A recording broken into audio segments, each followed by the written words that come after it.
show me that Pete Cycles t-shirt a minute, because I've got one in 4XL and I haven't picked it up from our good mate Joel Pete yet. It's the back's the best. Yeah. Which is like difficult to obviously show you sat down, but Is that the one? Is it the skull and the flames and all that stuff? Or yeah. let me have a look at this. Oh, so sick. So sick. Skulls, snakes, flames. It's gonna look sick, like huge as well. Yeah. Do you know what I mean? It's great. He's unfortunately, because I require a 4XL, he's only been able to print mine on one without a pocket on, which is fine. It's still going to look dope, but I actually need to pick that up. And he's brought out there was a new design, wasn't there? Yeah, coming soon. And I was like, put me down for that. I want that. Yeah. In 4XL. Long sleeve and short.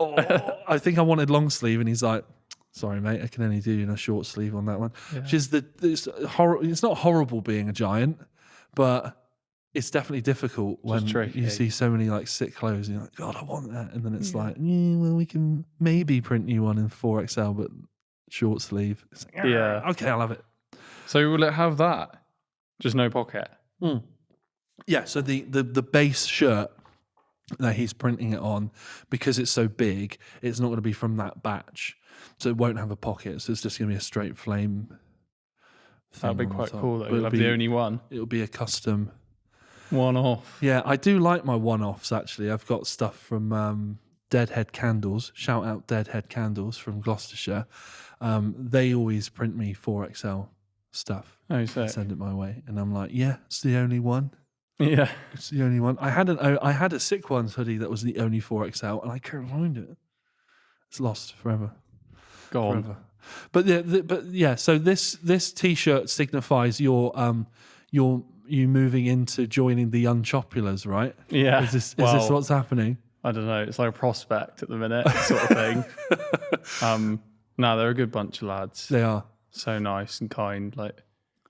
But that whole Chopper family's like wicked to be a part of. To be honest, like getting out on the bikes, breaking down every building bikes, half a mile. Yeah, it's like there isn't a ride without a breakdown. Yeah. So I love watching. So a little bit of backstory: the Unchopulars, they're not like an MC. They're not like the Hells Angels. They're just like a bunch of dudes from our area in Somerset, and I guess maybe a little bit further out, Wiltshire, maybe. And they call themselves the Unchopulars, but they're a bunch of guys that ride like 50s Harleys, right? Yeah. Panheads and all other things that I love, but I don't really know anything about. But I just like the look of them. I think they're great, and they've really embraced this like easy rider vibe, haven't they? With the sort of like Native American poncho things and all that kind of like 60s dress. It's super sick. But yeah, I watched their so my brother-in-law's in there. So you know Craig House. Mm-hmm. He's my brother-in-law. So I see his stories, and then I see Joel's stories, and then I see Kurt's stories, and I see a bunch of I like as I'm watching these runs over the weekends, and they go to what did they just come back from? It was some big the meetup or something like that. Yeah, we did. It was, I think, I don't really know. I'm like a super newbie as well. Right. So you're just getting in there. Yeah. Right. I think it was like the hookup. The hookup. It was supposed to be the hookup, right. But it was cancelled because COVID and everything. So they did. The guy that I work with, Pace, who does all the side writing. His family like hosted a like weekend of just like choppers and mates and cars and just cool people hanging out really and just that's what shooting I like the about breeze. It. Yeah, because it's like you look at it and so I see it from all these angles on the stories, and I always feel like God, I want to join in because it's like this little band of like brothers, isn't it? It's so cool. But then I always see them all broken down and everything. But the other thing is that they're all cool. Like they're all just like rad. And it's like there's a lot of cool people, especially on a bike. Like everyone looks super cool on the bikes, like out, and it's kind of like it is insane. Like as quite a new rider, just getting into Harleys. Like when you go out with like 10, 15 other riders and you're in a giant pack, it is mental because everyone looks at you like fuck? Do you know what I mean? Like, you kind of seem like in a bit of a like lame way, like a bit of a big deal because you're just such a big group and it's so loud. You can't like sneak past anyone. It's like, do you know what I mean? You know, everyone knows you're there. Yeah, it's all inspiring, isn't it? But intimidating. It's good. You can say it. There's a little intimidation. Well, they're so loud, the bikes. Like they're all like, none of them are running silencers. So it's just noise. Yeah. Just constant noise the whole time. Like you get off the bike and take your helmet off and it's like, hello? Wow. Like, do you know what I mean? You can't hear. Tinnitus. Yeah. But it is good. It's really good fun. So what is your bike? I've got a 1975 Ironhead, which is like an early Sportster. Right, okay. So walk me through that slightly. What's an Ironhead? So you got different types. Ironhead, panhead. Yeah, shovelhead, knucklehead. No, you get a few mixtures, which I'm not going to say because I'll get it wrong and Joel will be cross with me. But the earlier the bike, like the more prestige, the cooler, and then the more money. Right.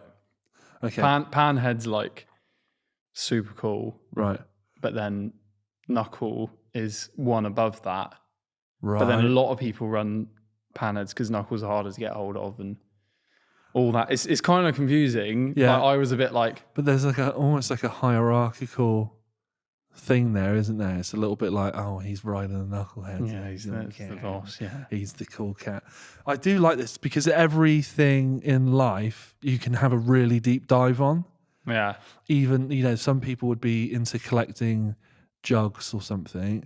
And then you think, well, it's just jugs, isn't it? And then you talk to them and they'll be like, oh, yeah, well, this handle is actually from a French design. And you saw this coming out in this century or something. And this was because of this or that. Or this lip design here came through from trial and error. And you're like, what the fuck? Like, yeah, they know loads. There's like so much in everything. So it's like bikes are the same, and it's like t-shirt printing and doing up cars, like you said. And it's always like some sort of like learning experience, isn't it? Like a rabbit hole. Yeah.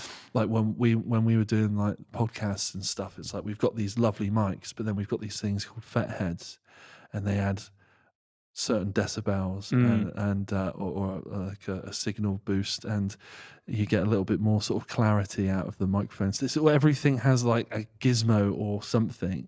Yeah. And I think it's wild. It's so like interesting and so yeah, I've seen Joel's panhead. They're all different shapes and what is it? Is this the shape of the tank? Is it the engine? What are we talking about here? Because I really love a Harley one day, but I need to get in the right one. Do you know what I mean? Yeah.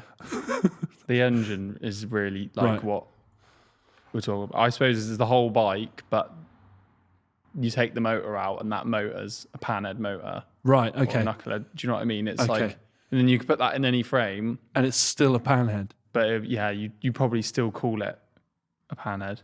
Yeah, because it's sort of the name of the engine more than anything. Okay. We're a bit weird over here because I know that in America they still call knuckles that and panheads, but like they wouldn't necessarily call my Ironhead an Ironhead. They'd call it like an XLCH or something, which is like its sort of model. Yeah. I don't really know where it came from, so okay. I can't fill you in on that. Interesting. Now, were you like, I'm going to get a bike, and if I get a bike, can I come out with you guys? Was it a bit like, can I come with you guys if I get a bike? Or was it like, I want a bike, and I'm going to ride this bike, and then I might get an invite? Like, how are you feeling? Because I'm like, if I get a bike, I know I'm going to be like, hey, Joel, yeah. I'll just really ride weird. at the back. Yeah, I'll ride at the back. That's where we ride. Just one. Just let me come along the one. It's weird. I don't know. I started making friends with Joel, like just basically starting my business. Right. Because I wanted some t-shirts done. And then obviously he would come round just on his bike randomly, like have a cup of tea, chill out. Like we still do it now. Yeah. Like, but it was wicked. And I was like, I'm going to have to get myself a bike. And then Max, my sister's boyfriend, got a Harley. And I was like, it's getting a bit close to home. Do you know what I mean? I was like, it's sort of the bug's getting worse. Yeah, yeah. And then over lockdown, or like between maybe first lockdown, I don't know, there was a bit where you could do stuff. Yeah. And Joel found this iron head on eBay, and I was like, let's go get it. Because it was like a super good price. Yeah. Sold as like a non-runner. And like... And to you, that's like, I can do that. Yeah. Like worst case, it's like an engine rebuild, maybe something. Okay. But usually it's small. So they're quite simple to work on. They're easy, really. And are they from an era where engineering and things like that were, it was made of quality parts, but it wasn't overcomplicated? Because everything has a microchip in it now, doesn't it? And everything, you've got to plug every new car and every new bike into a laptop or something, and you've got an app or whatever for it. This is obviously predating all of this. So if you knew your way around an engine, you could probably fix it yourself, right? Yeah. Right. Not even that. You don't even have to know your way around an engine. You just got to...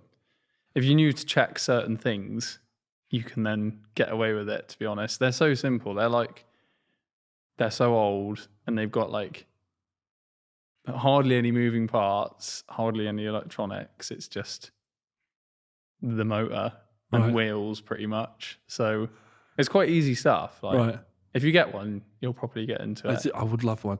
But you got to spend about 10 grand, haven't you, for a good one, right? Depends what you want, in all honesty. Like, if you want to just go out and get like loads of people, including myself, like loads of my mates have got iron heads. Like Kurt's got an iron head. Another mate, Jack, I think, well, he's sold it now, but he did have an iron head. And they're just like wicked bikes, like good value. Like you'd probably buy like quite a sick looking one for like 5-6 grand. Right. So they're not like mad. Right. I paid 2,700 for mine. Okay. But it was a non-runner and a bargain. So I like lucked out really because... Were you like, when you saw it, were you like, Joe, I think I can get that one running? I think that's a bit fucked actually. I'm going to put a lot of work into that. Can you drop that down to 2,700? No, it was up for 2,750. You didn't knock him down? I just bought it. I would have been like, I think it's fucked, I think it's fucked. I'm going to have to put many hours into this. I don't know. 2.5? It was good. It was a good, like the tank, right? Like the seat, everything on the bike was cool. So it's kind of like worth the so money. You were like, I'm not pushing my luck. Let's just get this home. I was just like, give him the money. I'll just buy it, and I knew it was a good price, so I didn't want to piss around. I just thought, just give it to me before you change your mind. I'll buy it. Yeah. Right. And were you like, I can't look too excited or enthused by this because the guy's going to be like, why is he so excited about this? What have I got? Well, maybe I should go and eBay it or like look online and research it some more. To be honest, there were so many bikes. Like I think he got them over in like a container. Right. So there was like 50 bikes maybe or something in this unit. Okay, so this is an import game, is it? Yeah. Right, okay. So mine was from Pennsylvania, maybe, something like that. So I just had to get it registered. So it was unregistered as well, which maybe knocks the value, although it's not hard to get them registered. So right. But yeah, there was loads of bikes, so I didn't go over to mine and oh my god, I'm going to get my first bike. Because there were so many to look at. It was amazing anyway. Right, okay. So we were just looking around, but he had some cool stuff. I find that import game really interesting because in Craig's garage, have you been to Craig's? I went over earlier, actually. Right, okay. He's got that Model T Ford, isn't he? Is it Model T? I think so. And it's got like the wooden wheels. Yeah, it's so old, and isn't there's it? bullet holes in one of the windows, the back window or something. Or it looks like bullet holes, it might be. But it's one of those classic kind of like Chicago gangster, like put a Tommy gun out the side, kind of like looking wagons. And he said that he'd got it in like Kansas or something, and it was just sat in a barn or something. And I always think like, how the fuck are you finding that? Like, how do you find this stuff that's like sat in someone's barn, rusting and falling apart, and then suddenly go, all right, get this to England? Yeah. Like, what happens? What is the process of that? It's kind of mad to me. Like, and surely at some point you're spending more money to get something over here than it might be worth. Maybe. I don't know. It's not actually that expensive shipping stuff. Okay. I just assumed, like, because I've shipped stuff before and been like, what? How much? Yeah. For like something like this big. And then I think about a car in a shipping container. It's like £1,000 Right. to bring a car over. Okay.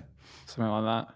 That's quite big on the shipping, isn't it? Yeah. It's a lot of money. Yeah. But it's like, you can't get cars like that here. Right. Okay. So it's like, right. it's worth it. And if you do get it here, you're paying more than that, are you? Because they're like, oh, you can't get this here. Supply and demand sort of thing. That £1,000 will be on it anyway. Here. Do you know what I mean? Like, I get you. If you bought a car for £1,000 in America, shipped it over for £1,000, it would cost you £2,000 here. Right. Which is weird, but because it's in England, there's like a bit of a premium on it because you don't have to. It does scare a lot of people shipping something. Right. Like Joel's just like, fuck it, I'll buy the car and I'll care about it later. And you're just like, there's so much money. And Joel's got so many great cars. They're amazing. And he just seems to have a new one every other week, or a new like really expensive looking toy every week. I feel like I need to bring people in because we're going to mention Joel a lot in this. Joel, we're talking about Joel Pete, who does Somerset Print Co. He prints merch for some of the biggest bands in the world, really. He's done merch for Blink-182 and all kinds of huge bands. But before that, he was in a legendary hardcore band called More Than Life.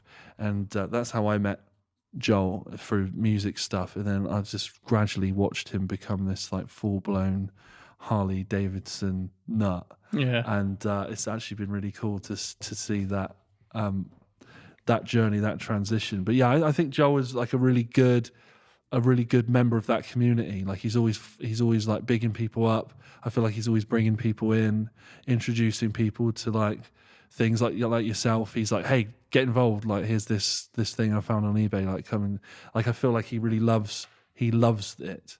He loves the whole everything about it.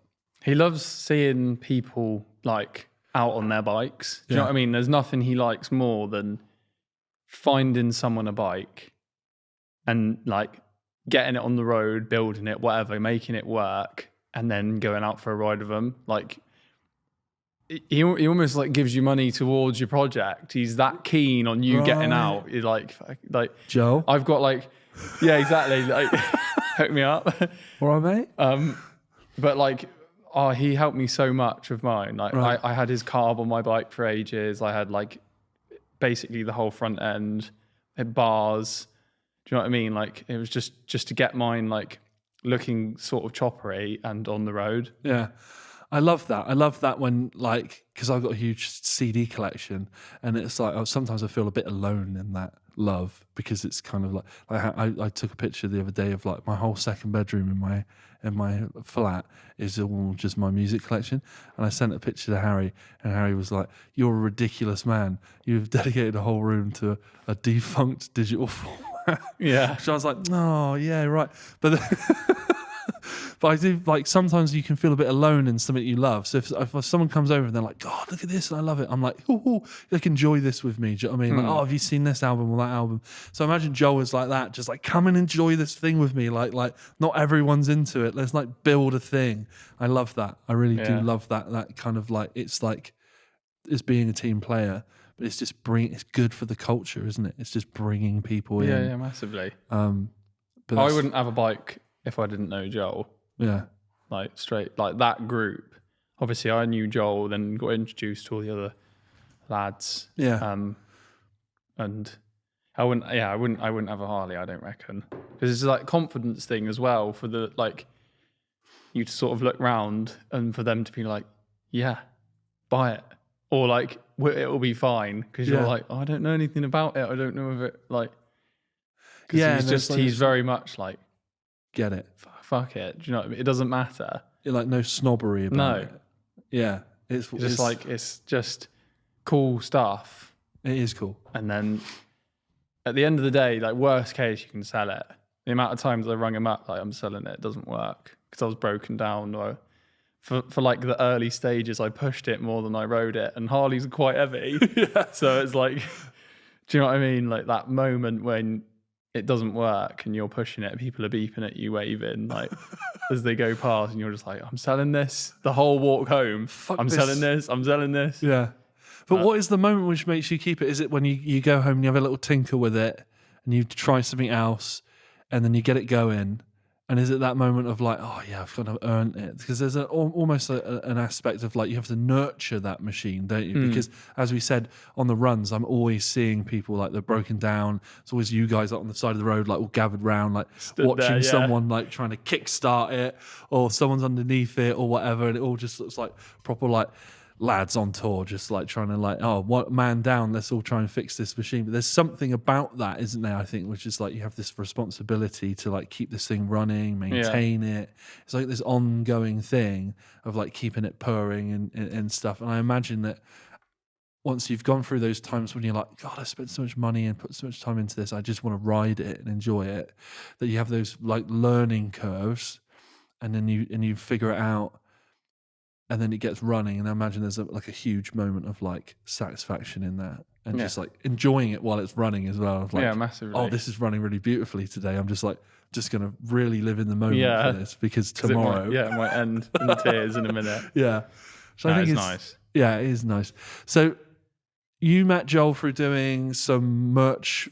He was doing some merch for your business, and the other link to you that we have is that your dad Tom, who's been on the podcast before, and so that's another sphere of influence that's kind of put you in my vision and stuff. He's always been really proudly talking about you to me and what the stuff that you do, and that you started doing. Tell me what your business is like. You do like cars up, and you do the interiors and things like that, don't you? You just work on old... Yeah, do classic car restoration and modification. So a lot of metalwork. Right. Mainly like welding, sort of all that sort of jazz. But I'll build a car, from like nothing up. Right. Which is quite fun. What is if you're known for something, what would your thing be? Probably metalwork. Right. But then like sort of a next level detail in how clean the cars are that we build. Right. Because it's like every nut, bolt, moving part, whatever, is all fresh. So you'll get a car and you'll strip out old shit from it, and you'll replace it with new shiny nuts and bolts. And would you polish up stuff? You can polish up stuff, or get it, blasted and powder coated, whatever. But that's the real deal stuff, isn't like it? An actual full restoration. Yeah. Do you have those like sonic cooker things for some? I don't have one myself, but I know people that do, so I can ask them to clean stuff or whatever. It's like a sand blaster or something, isn't it? I saw a YouTube channel where a guy takes like old metal stuff that he's found, like old muddy, rusty World War II lighters and things like that, and it's like almost got no audio on it. It's just hands, and it's really kind of like almost like hypnotizing, because you just hear the pulling things out, placing things on the table, and all this stuff. It's a little bit is it ASMR? What's that thing when people whisper into mics? People get all like shuddery and like, oh, I love it. Oh, I don't know. ASMR, I think it's a bit like that. But yeah, he's got all these things where it's like, there'd be text that comes up, and he takes this old lighter and he pulls out the wadding or whatever from it, or the cotton wool thing, and he puts it in this thing, and then he opens it, and it's like those ultrasonic things, and it's amazing what you can do with what looks like an old fucked up piece of metal, and it comes out of this sound blaster or some sort of liquid, and it's shot with vibrations. It comes out like brand new. It's mad. Amazing, isn't it? So do you do all that kind of stuff? Yeah, pretty much, just with the whole car. You know what I mean? Wait. Like, if you had a tank big enough, it would be awesome. But like from the car that comes in, it'll look all old, rusty. All the bolts will be like gross. Then you strip it all down, and you basically do that process you were just talking about, but to every piece. Right. So like, do you catalog this stuff? Do you have to like? Yeah. Do you like lose a bit? You're like, oh shit, where's that fucking... Yeah, it's a lot of cataloguing, especially with bolts. Right.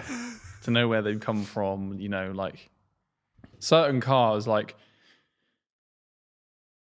it's kind of sad, but if it's like a Mark II, because I've taken mine apart so many times. What's a Mark II? Golf GTI. Okay. Right, classic. Yeah. Right, okay. Little hot hatch. I know where all the bolts go, which is super sad. But no, it's not. You love it. It's fine. I don't need to log that. But like, if it's a car I'm less familiar with, then it's just better to, because like you might take that bolt out and then 8 months later be refitting it, so you won't know where it is. Like, right. Well, my memory doesn't. Yeah, but yeah. That's a long process. Most people, yeah. So I'm like some cars 2 years. Really? Yeah. So. How many cars are you working on at a time? I've got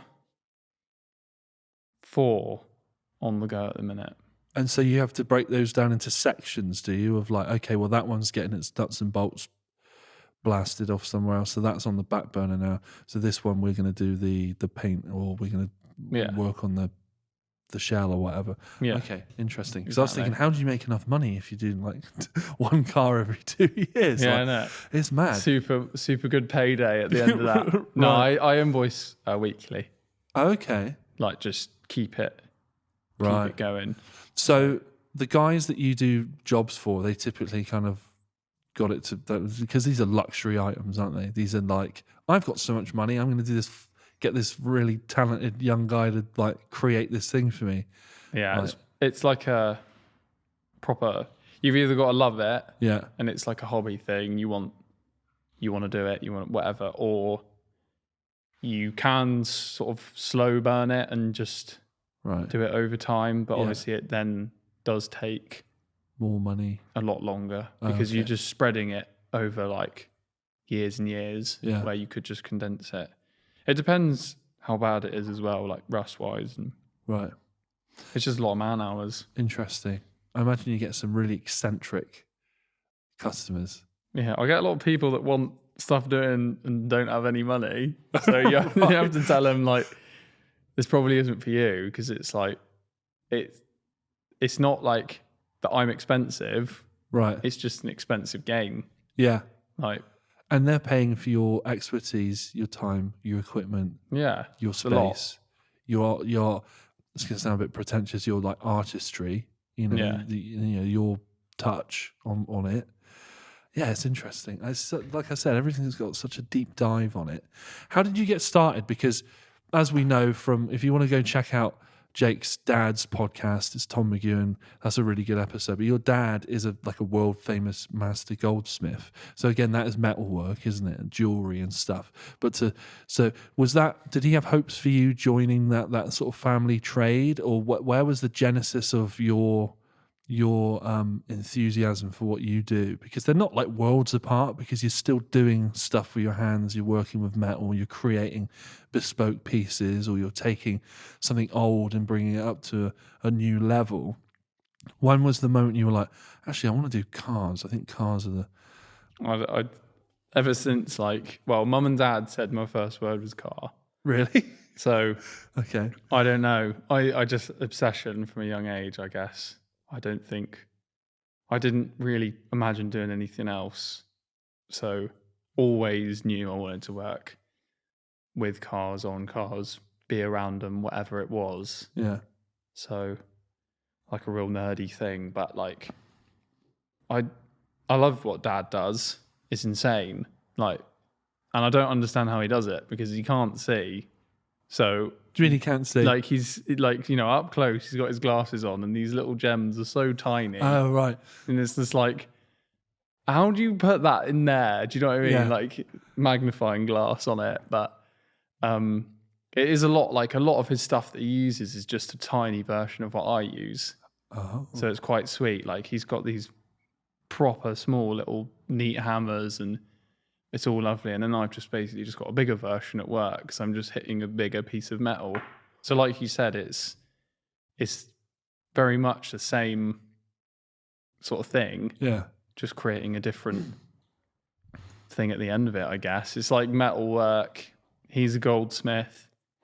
I'm like more just like your basic, cheap, boring metals, but obviously create something that's worth worth something at the end of it. So yeah, it's interesting. It's very interesting, those parallels between the two. How did you start? Because you were in this garage for a little while. So I imagine how most sort of engineers and mechanics begin, isn't it? You were sort of doing it at home, weren't you? I messed around at home. Yeah, I've always had like little projects and What was stuff. your first project? Properly, how old were you? Properly was my Mark II Golf that I bought at 18. Straight in on a classic. Straight there, which is lucky because they're so much money now. I wouldn't be able to buy one now, but what are they worth now? Varies, like sort of maybe 15 right to sort of 20, depending on how nice your exactly. Right. Or maybe not. What's yours worth? Because you've obviously put a lot of like yours won't look like most, in the country right now, because you'd have, like you said, it inside and out. You've probably put your touch on it and all that sort of jazz. What would you value yours at? Up there? Yeah, probably somewhere near 22? it. Yeah, 22K. No, I don't reckon that high. But I would never. I don't think I would ever sell it. Okay. It's hard though because someone offered you the money. If I went 25K, it's like probably going to say yeah. Because then you just buy another one, right, and pocket the. They're hard to find though. Like even the sort of like cheaper models or like not as specced up ones are going for strong money now. Right. So it is like once you've got it, you sort of want to hold on to it rather than. So it's going to appreciate in value. Yeah. Which is kind of like the chopper game as well. Like they're not going down in value, are they? So it's quite a safe, fun thing to put your money into, isn't it? Yeah. Yeah, full on. Like it's a safe investment. Yeah. No matter what like you buy. You could spend like top money on a top bike and in a couple of years you'd either get it back or you would have made money on it. Right. So it's like if I see something that I think, oh, that's cool, you just buy it because you think, well, if that earns me X amount over the next couple of years, it's going to do more sat there in car form or bike form or whatever than it would sat in the bank. Right. So in terms of interest rates. Buy stuff. Well, that's worked out all right for you then, isn't it? Yeah. It's nice. I mean, like I said, my hobby, my thing is that I've just chucked money at CDs, and I know as soon as I've bought it, it's like worth less the next day. Than like, you know what I mean? It's stupid. I've become obsessed about the wrong things. Really. You should see Joel's VHS collection. I've donated to it, actually. Have you? Yeah. I tried to donate. I moved out recently into this new place, and I found a bunch of Disney classics on VHS. So Joel's got this really sick spot, hasn't he? It's called the Bullshit Corner or something, isn't it? What's he call it? The Lizard Lounge. The Lizard Lounge, right. So it's a storage unit, right? Which has kind of been decorated into sort of a 1970s or 60s British lounge. So all the sofa cushions and stuff are proper garish and horrible, and there's like a rug on the floor which is straight out of like some sort of like super old mustached porno, and there's like a VHS collection. So I saw him moving recently with a forklift truck. Yeah, in a box. It's insane. And all he does is watch VHS tapes and drink tea in there and talk about choppers, isn't it? With choppers and cars around you. Yeah, it sounds like the absolute dream if that's what you're into. Yeah, it's insane. I've never been. I'm going to invite myself over soon for a cup of tea. I want to go there. All I see is it in pictures and stories, and I'm like, what is this place? Where is it? How comfy are those seats? What's the tea like? I want to watch Robin Hood on VHS. Seats are insane. Tea's insane. VHSs are insane. Yeah. If you see the best of the Graham Norton show in there on VHS, is it signed? No. No. But I donated that one. What else did I donate? A few bits and bobs. I was like, oh, I got a copy of like The Exorcist or something on VHS. I was like, do you want this? He's like, no, I've got like 6. Yeah. It's so weird. He's got like multiple copies. I think he's the only person, maybe, in Frome with a VHS player still. Probably the only one I know. Has he got like 10 copies of Hook or something? I don't know. There's a lot of duplicates. Yeah. Yeah, so I tried to offer him Bambi, Snow White, Lion King, Aristocats, Jungle Book, classics. We're talking classics here. What else was it? Little Mermaid, Aladdin, some other bits, and he didn't want them. I was like, oh. Then I had to bin them, and I was like, oh. I've not even got a VHS player, but I was like, I just feel weird because they're kind of like my childhood in a way. But I'm like, I'm never going to play them. They're just clunky and big now. And annoying to move around. And I was like, oh, Joel will take these, and they'll like go on. They'll live on. And he didn't. He was like, I don't want them. I think Toy Story 1 and 2 was in there as well, so he missed out. But there we go. His loss. So you started in the garage, and then you moved out into your own premises. When do you know that that's the moment when you're like, okay, we're taking this up a notch now? Like, is it when you start getting more jobs coming in than you have room for to work on them? When is it? When's the plunge? Well, I wasn't running a business at home. I was just doing my own stuff. Oh, I see. I thought it would have grown out of that, right? No, I was working for Jason Moore. I don't know whether you know him. He's a Froomey. If I saw him, around Froome possibly. a lot. But I started with him maybe 17, doing like classic car restoration with him. Yeah. And then in 2019, yeah, because that's when I started, he just basically said, I don't really want to do this anymore. Because he's got a few other businesses. It was all like, it was a bit much. So he just said like, I'm going to like stop doing it as like a business and just keep it as a hobby. And I was like, yeah, that's fair enough. No worries. And I just thought about it for a bit, and I was just like, maybe I should just start my own thing. Because I couldn't imagine going anywhere else. There isn't anywhere around here that does what I do. Right. So I'd have to travel. And it was like, I didn't really want to go and work on something that I didn't have my heart in. Do you know what I mean? I wanted to like be proper involved. So I just thought maybe I should just start my own thing. So I asked Jace if I could rent his old unit from him. And then, yeah, that was when it began. Was that scary? Were you like, oh no, what if it doesn't work? Did you ever get or were you like, nah, this has always been the dream? Because there's a part of you I can tell that when you said from a young age, you were like, this is it, this is the trajectory, this is where we're going. But is there a part of you when you actually then go and do that where you go, oh shit, oh this is real, shit, yeah, this is real? Kind of. I don't know. I just thought, well, if you're gonna do it, sort of crack on, because it's like it's all good talking about it, but then like actually then getting out there, sort of putting your balls on the line a little bit, because you sort of invest. Yeah, and you put your name on it as well. Yeah, so if it goes wrong, everyone knows. You don't want that to fail, do you? No, but no, it was just I had a few customers already lined up, so I knew the work was there for the beginning, and just started off small, like slowly built up tools, customers, equipment, and just had a lot of support from mates and like family and stuff, you know, helping me like get it to where I want. But yeah, I don't know, I just winged it really, to be honest. I just thought, fuck it, let's have a go. I think most people that find themselves in a successful situation wing it. Like, if I remember rightly, thinking back to your dad's podcast, it's like, yeah, he kind of winged it a bit. Yeah, you just got to blag it a little bit, don't you? And you just, yeah. All of a sudden, you get like, I don't know, 2 years down the line, you look at it and you're like, shit, I've done it. Yeah. Or like, I've managed it for now. Like, it's gone well, and I've paid the bills. Like, do you know what I mean? You're sort of happy, but yeah, you come up for air and you're like, oh wow, actually, I've done it. Like I've made it. I did it. Yeah, that's mental. I've got a little story for you.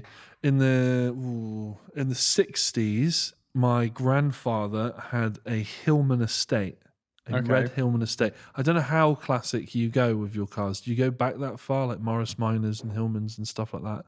Do you work on them? Yeah, I can go super old. They had one of those in the 60s. an estate. So it's like a long red family car, red leather seats, all this stuff. And I think they had some sentimental value or something, or it was the time when the kids were the smallest and fun and family holidays and all this sort of stuff. And then they sold the car. And when I was like 10 or something, my granddad bought another one because he did up an old tractor, and in the garden at my grandparents, he actually had a hydraulic engineer's like ramp. Oh yeah. So I didn't pick up any of this. Like I could be doing what you're doing if I just asked more questions and watched more, but I didn't. I was always doing other bits and pieces, and you know what it's like. Sometimes you just don't pay too much to kind of take it for granted a bit because it was just always happening. It's just something that was just part of my childhood, really. And my dad was an engineer as well, and he could take an engine apart and put it back together without looking at a manual and stuff like that. Like he used to watch my granddad do these things, and he picked up the skills, and I never did. But I watched him.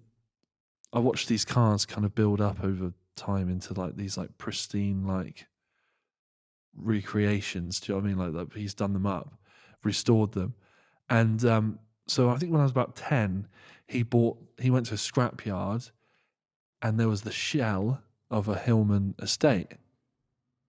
And he was like, oh, okay, that's going to be my next project because we used to have one of those. And it turns out that very shell was the actual, the family car, like the one from back in the day, like actually physically the one. And he brought it home on a flatbed or whatever. And he did that thing up over a few years until it was just like all original seats, everything in it. I don't know how... Because this is kind of pre-eBay or pre-internet, being in everyone's house as well. And if it was, he wouldn't know how to use it because he was 70 something. Do you know what I mean? Yeah. So I don't know how the hell he found all these things. He must have been part of like collectors clubs and had magazines and would like have these things for sale in the back of like Auto Trader and stuff like that. Like he did it the old school way where he'd have to go out and like go to like junk yards and source the parts off of like Frankenstein it off of other things. But he even had like original like RAC badges or whatever that would have been on the front of these things. Like incredible. Like I don't know how he did it, but I spent many happy times in that car since on the original. He had to put seatbelts in, so there were some bits that were like not. Maybe they had seatbelts, but they weren't law, or they weren't legal requirements to have a certain type. So I think he had to put like a different type of seatbelt in stuff like that. But it was amazing. I couldn't believe it. Like from having it in the 60s and going on holiday with it to selling it on or whatever, and like I don't know, 30 something years later, maybe 40. I don't know. My maths is terrible. Finding it again, and I sometimes wonder what the story of that car was. Is in like, how the fuck did that end up in a scrapyard as a shell, stripped completely? Yeah. No wheels, nothing. Just like there's a picture of it somewhere at home, and it's not even like really red. It's kind of like burnt and rusty, and like it looks like shit. And it's like, how the fuck did that? What's the story of that car to that point when he finds it in the scrapyard and he's like, oh, my baby, let me save you and like bring you back to health. Do you know what I mean? It's kind of strange, but yeah. So I've always had a bit of an interest in this sort of like how you take something that basically looks like it's had its day, and with a little bit of patience and love and care and skill, you can make it look brand new again. I do find that stuff absolutely incredible because, as you said, like you're not necessarily replacing bits on it. You're bringing stuff back to life, aren't you? And it's bringing it up to a functional standard. It's just like, it's just magic, isn't it? In a way, it's kind of mad. But yeah, so I've always had a respect for that stuff. Yeah, it's properly nice. Yeah, it's like so rewarding. Well, for me, because I'm into it, but. Just like seeing it from like, day one go through to the end is like, really nice. Yeah. Just everything clean. And you look at like previous pictures and it's like, oh my God. Yeah, because you must forget a little bit as well. is in like when you're midway through it, I guess you can kind of get to a point where you haven't got the subjectivity anymore, and then you kind of remind yourself of how far you have actually come with it. Yeah. Just mad. Is there a bit of a? There must be a bit of a like an OCD streak in it to have everything massive, polished and cleaned and logged and back in its place, and yeah, there's a lot of pride that comes into that as well, isn't there? It's great. I love it. Yeah, line up all your bolts and spend my life doing that. Tell me about this. Tell me about. Do you drive yourself crazy sometimes? Yeah. Yeah. I'm my own worst enemy. Right. Tell me about this. Well, I don't know. I don't know whether I want to. No, I just like stuff neat. You know, like I don't like, if there's like, you get all the bolts, if they've been like zinc plated or whatever, they come back this like sort of goldy yellow, right? Which looks amazing, but they come back in a big box, all jumbled up. Ugh. And I just like to lay them out. Right. So that they look neat, and then you can take a cool picture and show your mates. And they're all like, fucking hell, why am I mates with you? And then you end up with no mates. Oh, I don't think so. No. It's not that bad, well, it is. But I just like it. You know, I like things to be neat. If it's messy, do you find like mentally you feel messy and disorganized? Yeah, I hate working in mess. Right. A lot of people do come to like the shop and they're like, bloody hell, do you do any work? Because it's so clean. Right. But it's just like I don't want to like, I don't know. I don't want mess. I think it's like if you've got a messy workshop, you've got a messy mind. Right. So I like, like if everything's clean and tidy, then the job's going to be clean and tidy. I like that. Do you know what I mean? Yeah. I know what you're saying. There's a logic in that.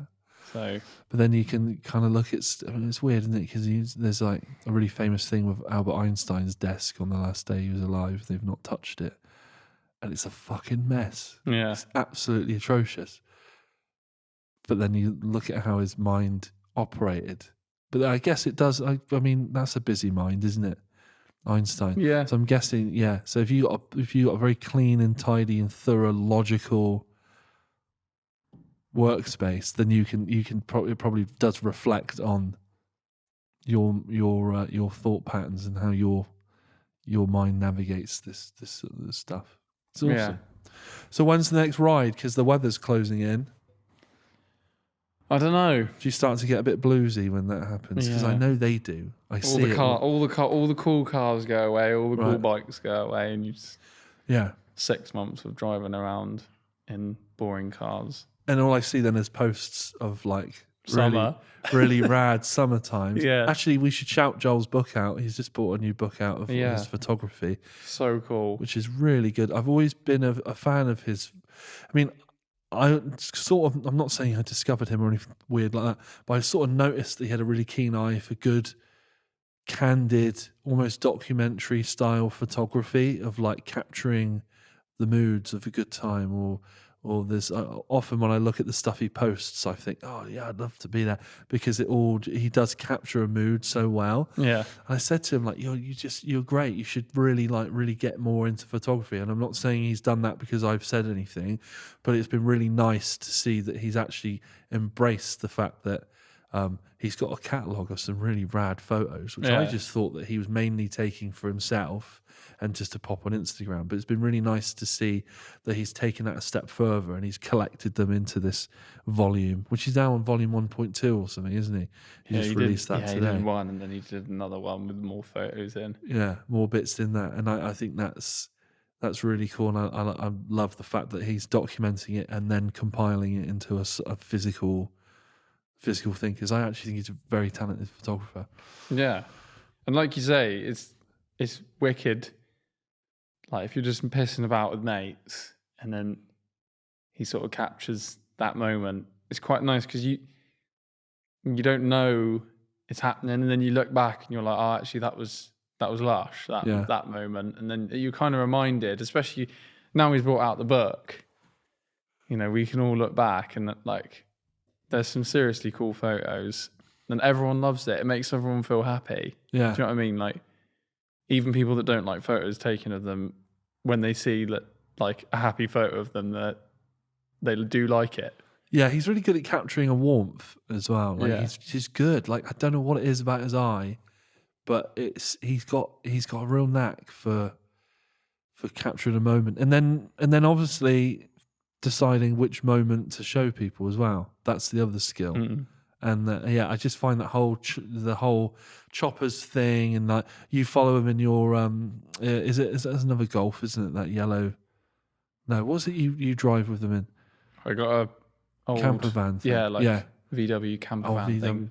And that's just so cool to see that sort of stuff, and like see like the stories of like you rolling in and on the back of when the bikers are out and you're just at the back of the thing and rolling in and stuff like that. It's so cool. But again, that's the other talent, is to, one, take the great photo, but then two, to recognize what the really great ones in that batch is. Yeah. And help capture that whole mood of like the circus is coming into town or whatever, or the boys are back in town. Yeah, I don't know how he does it, to be honest. It's great. It's great. I love it. Jake, thank you for coming on. No, it's been a pleasure. Really great. It's been really good to sort of get to know you a bit and just ask those curious questions I've had. So it's been great. Thanks for coming on. Cool. Mate. Cheers, mate. Thank you. Word.